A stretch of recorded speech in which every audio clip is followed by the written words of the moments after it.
The flight from Dubai to London was almost full, but the atmosphere inside felt calm. People were settling into their seats, arranging bags, and talking softly. In the middle of all that movement, the girl in seat 14B sat quietly, almost invisible. She wore a simple jacket, her hair tied back, and her eyes focused on the small window beside her. Nothing about her suggested anything unusual. She looked like someone who did not want attention, someone who preferred silence over words. Most passengers barely noticed her. Even the flight attendants walked past her without thinking twice. She smiled politely when they greeted her, but she did not start any conversation. For some reason, she carried a calm energy, the kind that didn't attract noise or questions. But behind that calm face, there was something deeper, something she never planned to share with anyone on this flight. As passengers settled in, the sun was just rising outside, casting a soft golden light through the windows. The cabin lights dimmed, and the engines began to hum as the aircraft prepared for takeoff. The girl in 14B closed her eyes, not out of fear, but out of habit. She always stayed quiet during takeoff, as if it was a personal moment she respected. The aircraft lifted smoothly into the sky, and soon they were cruising at a stable altitude. People around her took out headphones, tablets, snacks. A man in the aisle seat watched a movie. A mother across the aisle helped her daughter with crayons. Life inside the plane felt ordinary, and she preferred that ordinary, silent, unnoticed. But the universe does not always allow people to stay hidden. About an hour into the flight, a subtle change in the cabin caught her attention. It was small at first. The walking pace of the attendants slowed, then a soft conversation happened near the cockpit door. The captain's voice had not come over the speakers yet, but something was happening. The girl in 14B noticed every detail, though she kept her expression calm. Years of training had made her sensitive to small changes in mood, sound, and energy. A few minutes later, the cabin speakers clicked. Everyone looked up automatically. The captain spoke in a steady voice, polite but carrying a hint of urgency.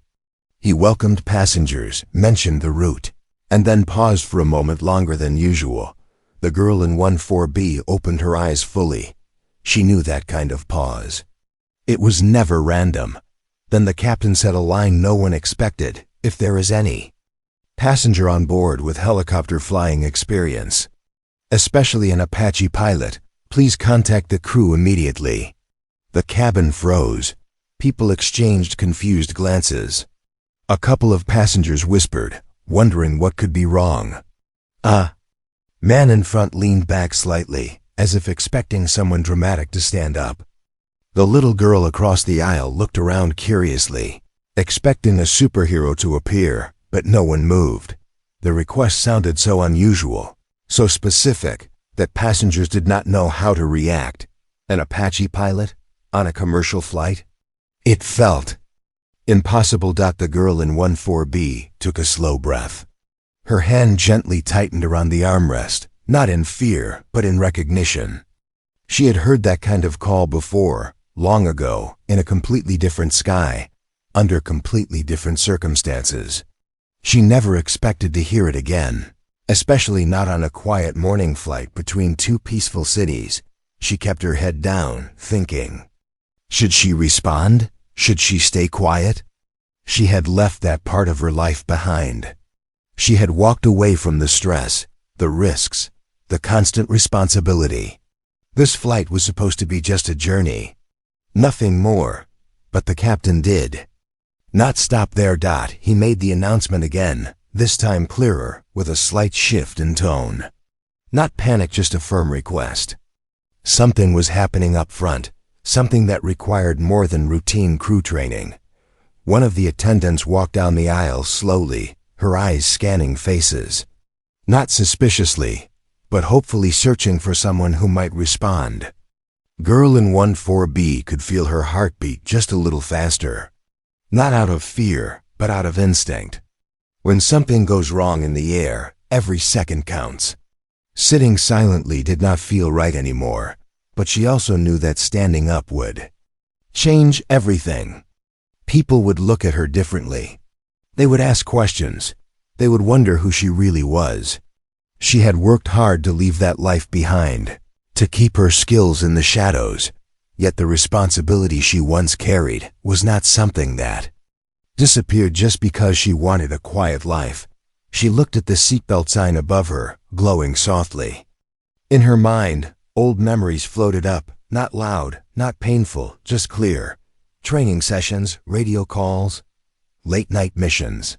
The roar of engines. The silence after landing. She did not want attention. She never did. But the captain's voice repeated the request once more, softer this time. If anyone on board has operated an Apache, please come forward. The girl in 14B slowly opened her eyes and exhaled. She knew this flight was no longer ordinary, and she also knew that sometimes, no matter how quiet you want to stay, the sky calls you back. The girl in 14B stayed still for a few more seconds after the announcement ended. She could feel the quiet inside the cabin changing. It was no longer the soft, relaxed silence of a peaceful flight. It was a silence shaped by questions unspoken, uncertain, waiting. The man beside her shifted awkwardly, pretending not to stare at her but stealing small glances as if expecting someone nearby to suddenly reveal a secret life. A teenager across the aisle whispered to her brother, guessing why a commercial flight would need someone trained on a military helicopter. Even the little girl with crayons had stopped coloring, her eyes wide with curiosity. But the girl in 14B remained composed, her breathing steady. Her hands still resting in her lap. She was not trying to hide out of fear. She was simply thinking, measuring the situation the way she used to measure distance, altitude, and wind. Not with panic, with precision. The flight attendant nearest to her finally stopped, as if her instincts had guided her to row 14. She gave a polite smile, trying not to show the concern behind it. "Are you comfortable, ma'am?" she asked. Gently. The girl nodded. "Yes." But the attendant didn't walk away. She hesitated, then lowered her voice. "We just want to check if anyone might match what the captain asked for. Not pressure. Just making sure." The girl looked up at her, and for a moment, the attendant seemed taken aback. Not because of anything dramatic, there was nothing intimidating about her, but there was something in her eyes. A confidence that did not match her quiet appearance. "I understand," the girl replied calmly. Her tone was soft, but steady enough to make the attendant pause for another second. As if she sensed there was more behind that gentle voice than simple politeness. But the attendant still did not ask directly. She only nodded and moved on, respecting the privacy of every passenger she passed. The girl leaned back slightly. She could almost hear her old instructor's voice in her mind. "You don't choose the sky chooses you." Back then she would laugh at that line. Today, it didn't feel funny. Still, she did not stand up. Not yet. Instead, she watched how the passengers reacted. People whispered, but no one argued, no one panicked. The atmosphere remained controlled. The captain was handling the situation professionally. Whatever was happening, it had not crossed into danger. At least not yet. She reached for the small water bottle in the seat pocket, took a slow sip, and tried to convince herself that maybe someone else would respond. Maybe there was another pilot on board. Maybe she didn't need to get involved. But deep down she knew the truth. If someone else had the skills, they would have already stood up. Still, she waited. She wasn't hesitating. She was listening not with her ears, but with her instincts. That was when the cabin shifted again. The seatbelt signs flicked on with a soft chime, even though the plane was not shaking. That alone told her more than any announcement. Pilots didn't activate the sign without reason. It meant they needed passengers seated and still. It meant the situation had moved from unusual to urgent. She straightened slightly, her attention sharpening. A second flight attendant walked briskly from the front toward the middle rows, trying to stay calm but clearly carrying instructions. She reached the aisle near 14B, crouched beside a nervous elderly man, and spoke in a reassuring tone. The girl couldn't hear the exact words, but she didn't need to. She saw the pattern. Comforting passengers without explaining too much another. Sign the crew was managing something sensitive. The elderly man nodded repeatedly, gripping his armrest. The attendant whispered something soothing and moved on. The girl in 14B felt a familiar feeling rise inside her, not fear, not anxiety, responsibility, a quiet, steady pull she had lived with for years. It wasn't something she could ignore, but she still stayed seated. Not because she didn't want to help, but because an Apache pilot never rushed without understanding the situation. Then something happened that changed her decision completely. A sound came over the speakers, not the captain's voice this time, but something else. It was short, a faint tone, almost like an alert being silenced quickly. Passengers didn't notice it. They continued talking softly, or watching their screens, but she heard it clearly. It was a cockpit signal tone she had heard many times in her past life. A tone used before internal discussions turned serious. It wasn't dangerous on its own, but it meant the crew needed help soon. She knew, with complete certainty, that they wouldn't make a third announcement. The next move had to come from someone on board. She took a deep breath, placed her bottle back into the pocket, and gently unfastened her seatbelt. The click was soft but felt loud to her ears because this moment mattered. The man beside her blinked in surprise. "Is everything all right?" he asked. She nodded. "I need to speak to the crew." Her tone wasn't dramatic, it wasn't heroic. It was calm, like someone who had done this sort of thing before. The man didn't understand why, but he instantly moved his legs aside so she could pass. Something in her voice made him trust her, even without knowing anything about her. She stood up slowly, steady, unhurried. Passengers looked up, sensing something, but not understanding it. She didn't seek attention. She simply started walking toward the front of the plane. Her quiet footsteps were enough to shift the entire atmosphere. Because even though no one knew her story yet, the sky had just called her back. When the girl in 14B stepped into the aisle, she didn't walk like someone unsure or curious. She walked like someone who already understood the weight of the moment. Her steps were steady, quiet, but filled with a purpose that didn't need to be explained. Passengers watched her without knowing why. Their eyes followed her, as if something about her presence pulled their attention naturally. The flight attendant who had passed her earlier noticed her moving forward and paused mid-step. Their eyes met, and for a small second, the attendant seemed to recognize something, not a face, not an identity, but a certain confidence she had only seen in trained professionals. "Ma'am, do you need assistance?" she asked softly. The girl nodded once. "I need to see the captain." The attendant hesitated. It was unusual. Passengers didn't casually ask to see the captain during a flight. But the tone in the girl's voice wasn't demanding or emotional. It was controlled, almost reassuring. "Did you hear the announcement?" the attendant asked, lowering her voice even further. "Yes." "And do you have the kind of training he asked for?" The girl didn't smile, but her calm expression softened slightly. She didn't brag, didn't try to impress. She simply gave the truest answer in the simplest words. "I can help." The attendant exhaled in quiet relief and nodded quickly, as if she had been waiting for this exact answer. "Please come with me."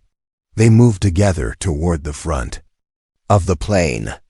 As they passed rows, passengers leaned slightly, pretending not to stare but unable to hide their curiosity. Something about the moment felt unusual yet peaceful, as if the situation was serious, but under control now that someone had stepped forward. Halfway up the aisle, the plane shifted gently, not turbulence, just a controlled adjustment of altitude. But the girl's hand instinctively reached for the seatback beside her, not because she was losing balance, but because she was reading the aircraft's movement the way some people read a sentence. Her reaction was subtle, almost invisible, but the attendant noticed. "You're really trained for this, aren't you?" she whispered. The girl didn't answer. Some truths didn't need repeating. When they reached the front, the attendant gestured toward the small jump seat area and asked her to wait while she spoke to the cockpit. She knocked softly, exchanged quiet words through the small gap of the door as it opened slightly, then stepped back toward the girl. "They want to speak with you," she said, but before the girl could take a step, another unexpected shift happened. Message tone chimed in the cockpit, short, controlled, but urgent enough that the captain responded immediately. The door opened just a bit wider for a moment, allowing the girl a brief glimpse inside, not of chaos, not of fear, but of concentrated work. Two pilots leaned over the controls, checking readings, adjusting settings, communicating calmly with each other. The light inside the cockpit reflected off their focused faces. The scene wasn't dramatic, it was professional. But to someone trained like her, it said everything. They were managing something that needed expertise, not panic. The first officer looked toward the doorway and noticed her. His expression shifted instantly, not in surprise, but in recognition of someone who didn't belong to the crowd. "You're the passenger who came forward?" he asked. "Yes," she replied. The captain glanced back too, eyes sharp but steady. He didn't ask for explanations. He didn't ask for her name. He simply studied her posture, her calm breathing, the way she stood as if she had been here before. Finally, he asked a single question. "What platform did you fly?" The attendant, standing nearby, looked confused. The passengers behind them had no idea what that meant. But the girl understood every word. She answered with the same quiet clarity she'd carried since she stood up. "AH-64. The first officer froze for half a second. The captain blinked once, slowly, as if confirming what he thought he heard. "Apache?" he asked. She nodded, and the tension inside the doorway shifted, not to fear, but to relief. The captain exhaled. "We really did not expect anyone to respond." "I didn't expect to hear that call again," she replied softly. There was no pride in her voice, no heroism, just truth. The captain opened the door wider. "We need your eyes. Not your hands, just your assessment. Something isn't reading right, and you've dealt with systems similar to this before." She stepped inside the cockpit area, not fully, but enough to see the displays clearly. And as her eyes scanned the screens, her mind fell back into an old rhythm she thought she had left behind forever. Altitude, rate of climb, system diagnostics. The faint indicator on the overhead panel that had triggered the earlier alert tone. The pilots watched her silently. She studied the readings, calm, steady. Then she pointed at one number. "That's your problem," she said gently. The captain leaned closer, eyebrows lifting as he realized she was right. "How did you catch that so fast?" he asked. She didn't answer immediately. Instead, she glanced out the windscreen at the bright sky stretching endlessly ahead of them. Some instincts never fade. She turned back to the captain with the same quiet voice she had used all morning. "You called for an Apache pilot. You knew what you were asking for." Asterisk. The cockpit felt different the moment she stepped close to the controls. Not because she touched anything, but because the energy shifted. She stood quietly, her eyes steady on the screens, her breathing calm in a way that made both pilots trust her even before she spoke another word. The captain adjusted a switch lightly, following her earlier guidance. The first officer rechecked the readings, his eyes widening as the numbers began to stabilize. "You noticed this before it escalated," he said softly, more impressed than surprised. "I've seen similar patterns before," she replied, her tone gentle. "In a different aircraft, of course. But some signs are universal." The captain gave a small nod, not the dramatic kind, just a professional acknowledgement from one aviator to another. For a brief moment, the small cockpit felt like a meeting place of people who understood the sky in the same quiet language, but she didn't walk further inside. She stayed near the doorway, respectful of the boundaries of a commercial cockpit. The crew appreciated that. It showed that even though she had skill, she also had discipline. The captain looked at her again, studying her expression. "We're not in danger right now," he explained softly, "but we needed someone who knew what to look for before we took the next step. You saved us time." She shifted her eyes back to the displays. "You handled it well. You kept everyone calm." "We tried," the first officer said with a tired smile. She didn't answer. Her silence wasn't cold, it was thoughtful. The kind of silence someone uses when they're fully aware of the weight of a situation. After a few more checks, the captain finally asked, "Would you like to sit in the jump seat for a moment? Just until we confirm the readings stay stable?" She shook her head politely. "No, I should stay with the passengers. They might feel uneasy if they see me away for too long." There was a quiet respect in the captain's eyes. He understood exactly what she meant. Sometimes reassurance came from presence, not explanations. "Before you go," he said carefully. "Thank you." She gave him the smallest nod, almost shy.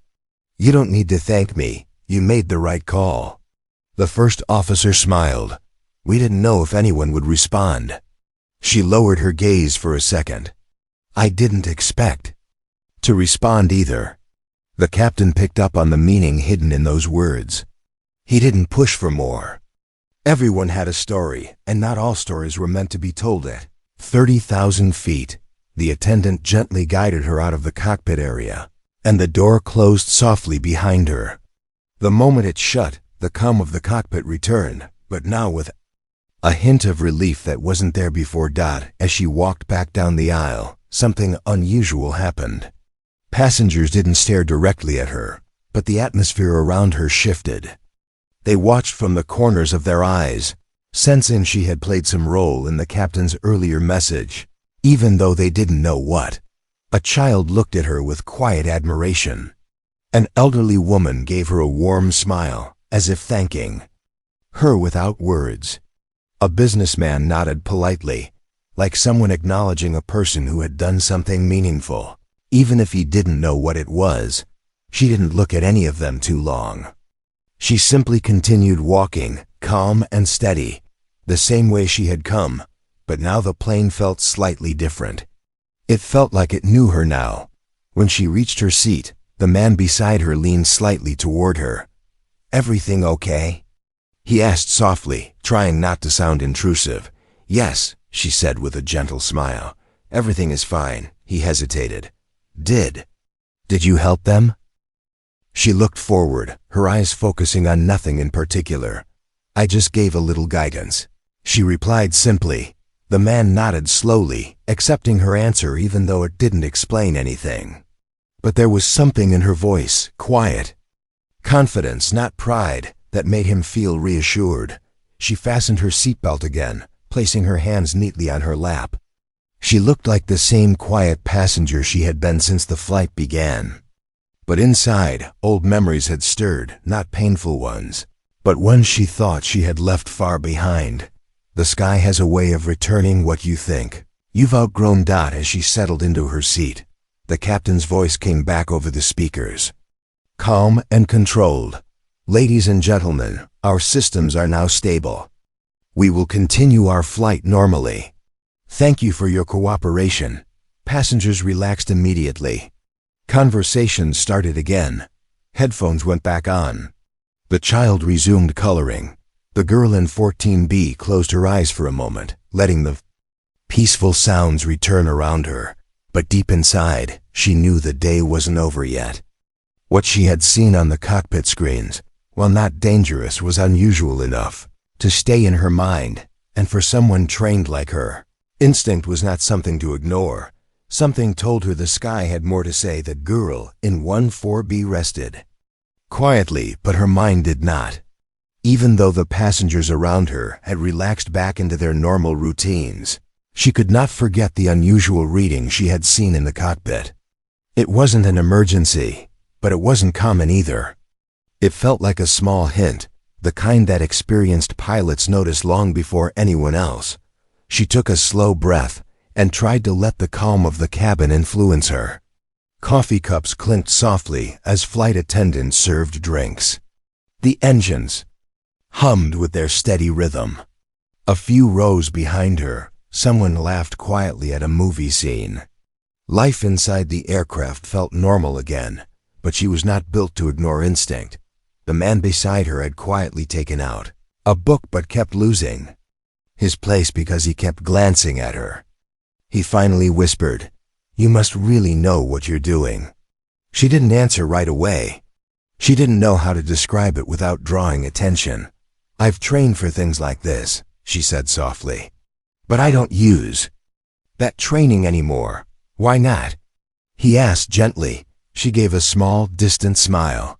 "Sometimes life asks you to start over, and sometimes you listen." He nodded, sensing there was more behind her words, but respecting her choice not to share it. She looked out the window, watching the endless stretch of blue. Years ago, she felt at home in the sky.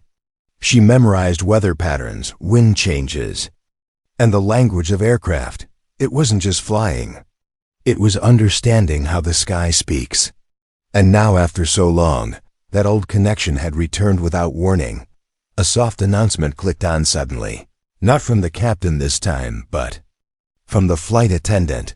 "If any passenger near rows 12 to 18 feels unwell or notices discomfort, please let us know." Passengers glanced around. It wasn't alarming, but it was unusual. They typically announced if someone was already unwell, not if they might be. The girl in 14B opened her eyes fully. That was not a random message. Flight attendants didn't say things like that unless they wanted to check something without causing attention. And the range of rows included her seat. She sat up slightly, alert but calm. Within a minute, a flight attendant walked toward her row with a small device in hand. She checked the overhead panel, then moved to each seat, quietly asking passengers if they felt okay. Most nodded without concern. When she came to 14B, she paused longer. "Are you feeling all right, ma'am?" she asked with genuine concern. "Yes," the girl answered softly. "I'm fine." The attendant nodded, but her eyes carried a message the passengers couldn't read. She wasn't asking about comfort. She was checking something else, something related to the earlier cockpit alert. The device in her hand beeped softly, almost too quiet to notice. But the girl heard it. The tone wasn't a warning, it was a calibration. A test. The attendant forced a polite smile. "Thank you. If you need anything, please let us know." As she walked away, the girl knew something important. Whatever she had noticed in the cockpit earlier might not have been a simple reading after all. The man beside her whispered, "Is everything okay?" "Yes," she answered again. "But the crew is being careful. That's a good thing." He nodded slowly, trusting her calmness more than the announcement. A few minutes later, she saw something change near the front of the cabin. A flight attendant discreetly placed a small pouch near the curtain, separating business and economy class. She recognized it instantly, not a medical kit, not a food supply bag. It was a small equipment pack used on flights when the crew wanted to be prepared for rapid instructions from the cockpit. Passengers didn't recognize it, but her training made the meaning clear. The crew was preparing for possibilities, not danger, just possibilities. She leaned back, trying to understand what her instinct was telling her. Why had the captain specifically asked for an Apache pilot? Why that skill set?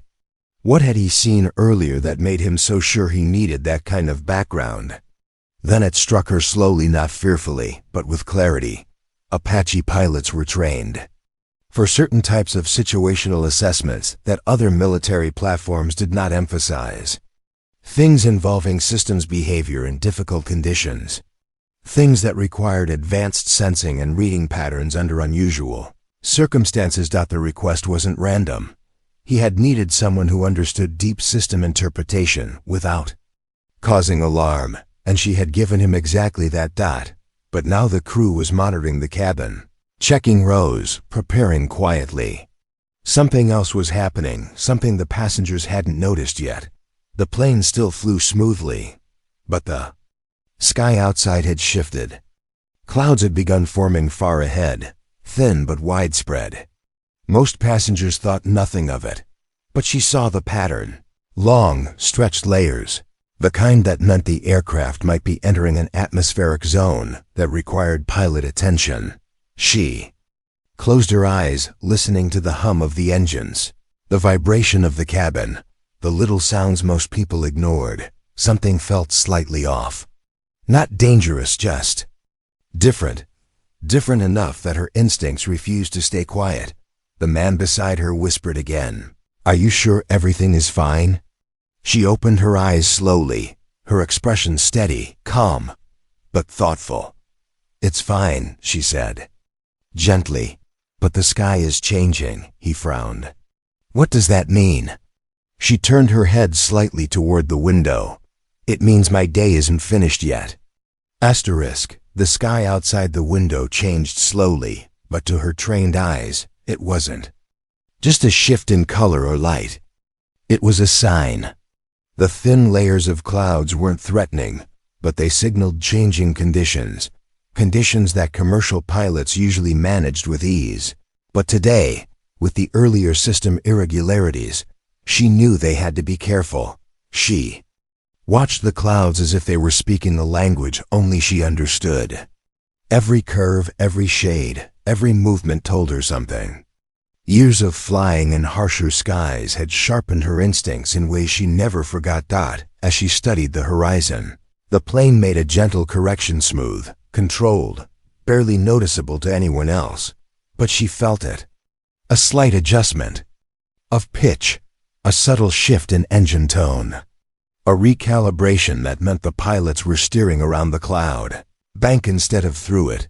The man beside her noticed her attention. "Is that normal?" he whispered. She nodded. "Yes, they're staying ahead of the weather, because of what happened earlier." "Maybe," she said softly, "or maybe they're just being careful." He seemed reassured, even though he could tell she was still thinking deeply. A flight attendant arrived with a tray of water and smiled. "For you, ma'am." Compliments of the crew. The gesture surprised her. She accepted the water with a grateful nod, but when she looked up, the attendant held her gaze for a second longer. "They said thank you," the attendant whispered. She didn't reply. She simply lowered her eyes, humbled but quiet. When the attendant walked away, the man beside her smiled slightly. "Seems like you did more than give guidance."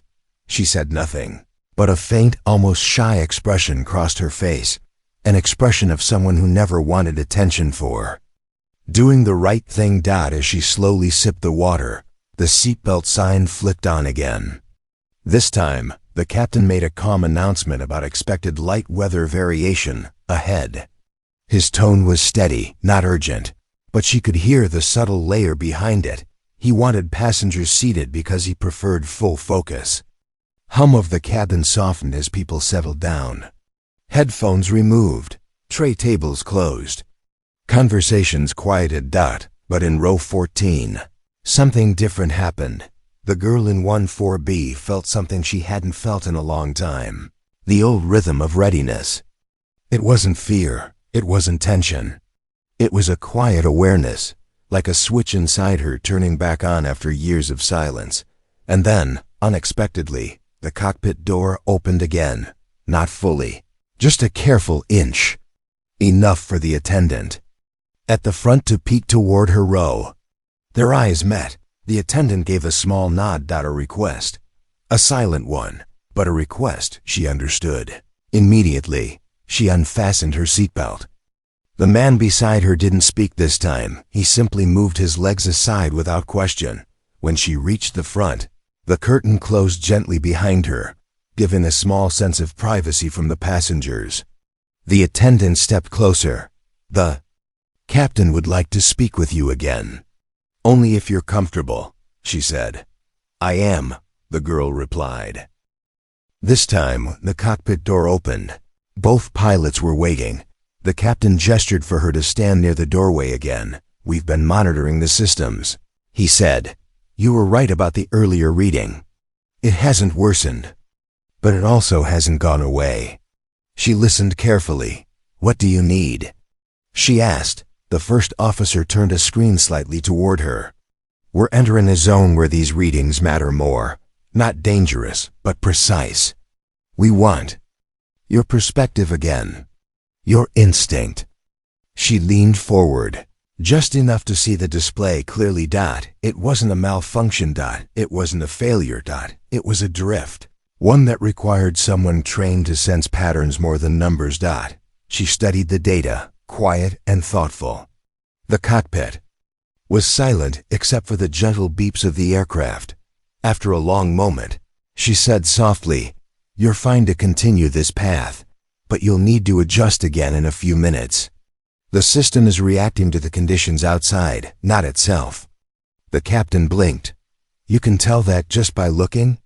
She didn't smile, but her voice warmed slightly. "It's a habit I never lost." The first officer let out a slow breath, almost relieved. "You just gave us clarity we couldn't get from the manuals." She nodded modestly. "You already knew the answer. You just needed confirmation before the weather thickens." The captain looked at her with quiet respect. "Would you consider staying near the front for a little while? You don't need to be in the cockpit, but your instincts could help us if the readings shift again."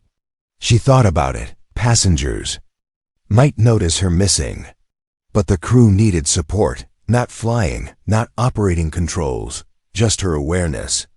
"Nothing more." She nodded. "I can stay here." The captain seemed genuinely grateful. "Thank you. You're giving us calm in a moment we didn't expect." But before she stepped aside, he asked one more question, not official, not professional, just human. "You stopped flying, didn't you?" She lowered her gaze. "A long time ago. Do you miss it?" She paused. Outside the cockpit window, the sky stretched endlessly, peaceful despite the clouds ahead. "I didn't. Until today." The captain nodded, understanding more than she intended to reveal.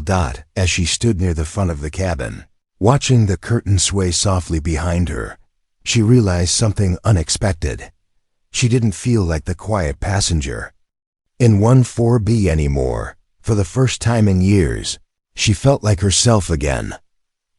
She stood quietly near the front of the cabin, close enough for the crew to call her if needed, but far enough not to disturb anyone. The curtain shielded her from most passengers, though a few noticed her absence and whispered among themselves, wondering why the quiet woman from 14B had been called forward a second time. The sky outside grew thicker as the plane entered the cloud layer. The soft white mist wrapped around the windows, and the aircraft made a gentle vibration as it adjusted to the changing air. Nothing dangerous, just the kind of moment where pilots liked having calm heads and steady instincts. She watched the curtain move slightly with the airflow, and a memory from long ago drifted into her mind. Standing beside a cockpit door in a military transport aircraft, waiting for weather readings, listening for a call sign that would signal her turn. It wasn't something she wanted to relive. Yet somehow the moment felt peaceful now, like a lost part of herself returning without pressure. A flight attendant approached with a warm, grateful smile. "The captain said the readings improved after the adjustment you suggested." She nodded softly. "I'm glad." The attendant hesitated, as if wanting to ask something personal, but stopping herself. "Instead," she said, "you have a way of calming the cockpit. Not many people can do that." The girl looked down slightly, almost embarrassed by the praise. "Old habit," she whispered. After a few minutes, the cockpit door opened again. The first officer stepped out, his expression noticeably more relaxed. "We're clear of the cloud layer," he said. "And the system drift is stabilizing just like you predicted." She let out a slow breath, relieved that the crew could now fly without needing her eyes. "You won't need me anymore," she said gently. "That's not exactly true," the first officer replied. "We needed more than just a technical view. We needed someone who understood instinct, someone who stays calm when things feel different." Before she could respond, the captain leaned back in his seat and called softly from inside. "Tell her, the sky still remembers her." She froze. It wasn't a dramatic line. It wasn't meant to impress her. It was simply something only another aviator could say, someone who understood what it meant to leave flying behind, but still carry the sky inside. She stepped closer to the door, not entering, just meeting the captain's eyes for a moment. "I left that life," she said quietly. He nodded. "Sometimes we leave it. Sometimes it follows us anyway." A silence formed between them, not heavy, but full of understanding. "Thank you," he said again, "for today, for coming forward, for not staying invisible." She lowered her gaze, touched in a way she didn't expect. "You did all the real work. I just helped you see what you already knew." The captain smiled a real, grateful smile. "That's exactly what good pilots do." She stepped back as the door closed once more, and for the first time in a long time, she felt something warm settle in her chest. Not pride, not regret, just a quiet sense of returning to a part of herself she thought she had lost. When she walked back toward her seat, passengers looked at her differently, now not curious, not fearful, but respectful in a quiet way. They didn't know what she had done, but they knew she had helped. Some nodded softly. Others gave small smiles. The man in the aisle seat sat up straighter when she returned. "Everything okay now?" "Yes," she said, her voice gentle. "Everything is stable." He studied her for a long moment, then asked the question he had been wanting to ask since the first announcement. "You were more than an Apache pilot, weren't you?" She looked out the window before answering. The sky had cleared, opening into a wide expanse of blue that stretched endlessly ahead. "I was someone the sky trusted," she said softly, "and someone who trusted it back." The man didn't understand fully, but he didn't need to. The way she said it told him enough. Hours later, when the plane touched down smoothly, applause filled the cabin. Passengers clapped for the safe landing, unaware of all the small decisions, instincts, and quiet moments that made it possible. As everyone stood to leave, the captain made a final announcement, polite, calm, professional. "We'd like to thank all passengers for their cooperation today. And a special thanks to one traveler whose quiet guidance meant more to us than she knows." People looked around, confused. But she kept her eyes down, collecting her small bag, hoping no one guessed. As she stepped off the aircraft, the captain waited near the door. He didn't stop her. He didn't call attention to her. He simply gave her a respectful nod. She returned it with a soft smile. Then she walked down the jet bridge, blending back into the world as the quiet girl she preferred to be.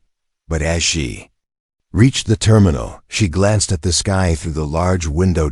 It looked familiar again, not because she belonged there, but because, for one unexpected day, the sky had reminded her that she still mattered to it.